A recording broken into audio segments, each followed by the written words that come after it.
salamat po sa ating Panginoon sa pagkakataong muli na makatayo po sa inyong harapan, mga kapatid, at mag-alay muli ng mabuting awit sa ating dakilang Diyos. Medyo hindi po okay po ang aming pakiramdam, mga kapatid.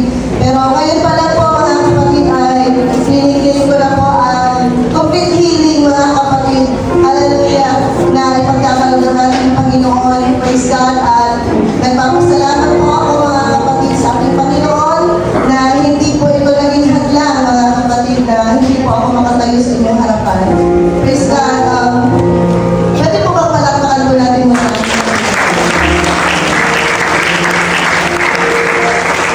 Praise God. Alam niyo, mga kapatid, sa totoong buhay, aminin man natin o hindi naman talaga tayo palaging matatag. May mga araw na parang ubos na yung lakas natin, mga kapatid, sa problema, sa pamilya, sa kabuhayan, sa kalusugan, o sa mga bagay na hindi natin kontrolado. May mga gabi na tahimik ang paligid, mga kapatid, pero maingay ang ating isip. May mga pagkakataon na gusto natin maging matatag, mga kapatid. Gusto natin magpakatatag. Pero ang totoo, gusto lang natin na may humawak sa atin. Tulad ng sinasabi sa kanta, mga kapatid, may mga bagay tayong hindi mabago at may mga takot na mahirap bitawan. Pero sa kabila ng kahinaan natin, mga kapatid, may isang katotohanan. Hindi siya nagbabago. Ang Diyos, mga kapatid, kahit minsan parang bibitaw tayo, siya hindi bumibitaw. Ang aminin ito, mga kapatid, ay muling paalala na hindi masamang umamin, mga kapatid, na mahina tayo. Hindi kasalanan na mapagod. Hindi mali ang umiyak, mga kapatid. Ang mahalaga, sa bawat paghihina natin, marunong tayong lumapit at magsabi, Panginoon, hawakan mo ako. Dahil sa totoong buhay, mga kapatid, hindi natin kailangan maging malakas palagi. Kailangan lang natin lumapit sa ating Diyos na tunay na malakas. Praise God. Sabi ka dito, 2 Corinthians chapter 12, verse 10, For when I am weak, then I am strong. Malayo niyo pong purihin ang ating dakilang Diyos, mga kapatid, habang inaawit ko po ang aming na pinamagatang, hawakan mo ako.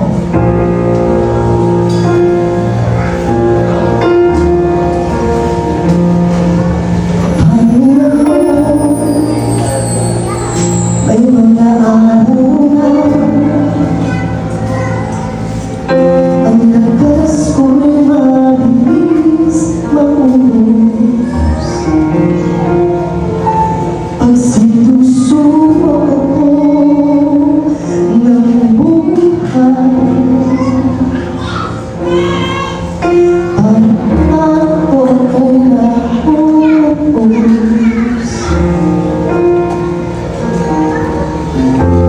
Hindi ko laging kaya tumayo, kaya ito ako lumalapit sa'yo.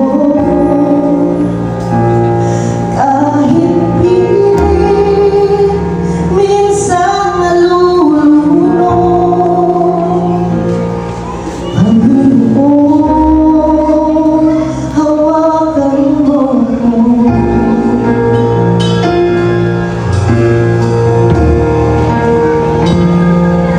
Panginoon, may mga araw na ang lakas ko'y mabilis maubos. Pag sinusubok ako ng buhay,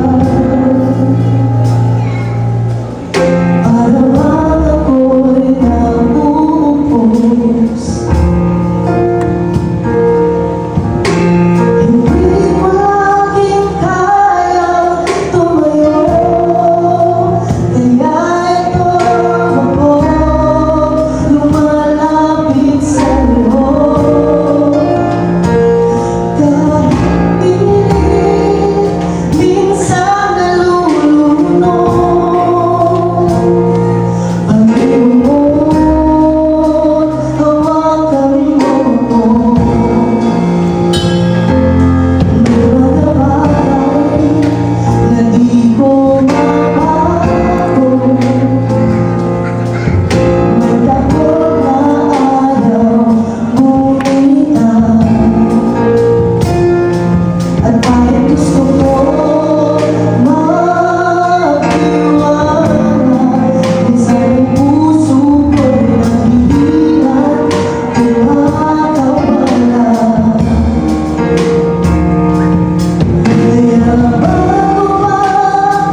matibay ang loob ko. Hindi rin palaging buo ang pananampalataya ko. Pero kahit gano'n, alam kong totoo, hindi ka nagbabago. Hawakan mo ako, pag-ibig ko na kaya, pag-ibig mo. Hawakan mo ako, sa gitna ng takot at pag-alyo. Kung ako ay bibitawin, sa ikaw na ako titiwan. Kaya't bago ako mahulog, Panginoon, hawakan mo ako.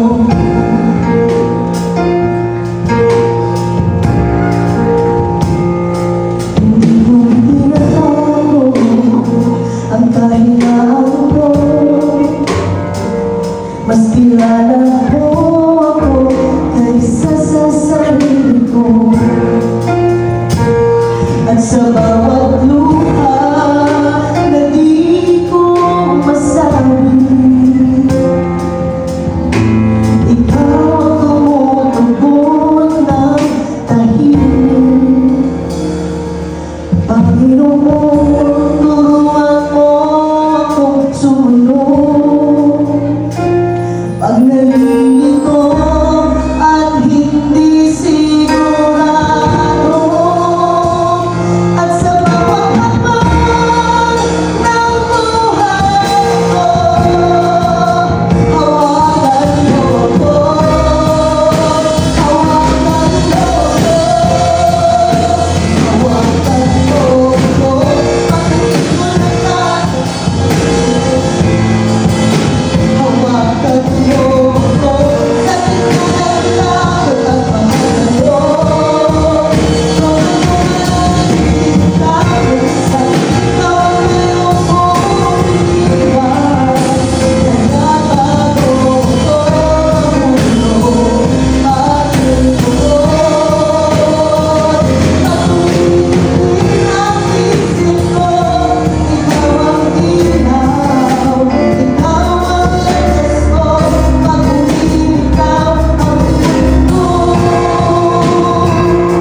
Pagkakamay mo ang paghawak ko, kahit ako'y manghirap ng loob. Ikaw ang hindi bibitaw sa'kin, Panginoon. Hawakan mo ako, pag-ibig ko na kaya, Panginoon. Hawakan mo ako, sa gitna ng takot at pag-alyo ko. Kung ako ay bibitawin, sa ikaw ngayon ko titiwan. Kaya bago ako mahulog, Panginoon, hawakan mo ako.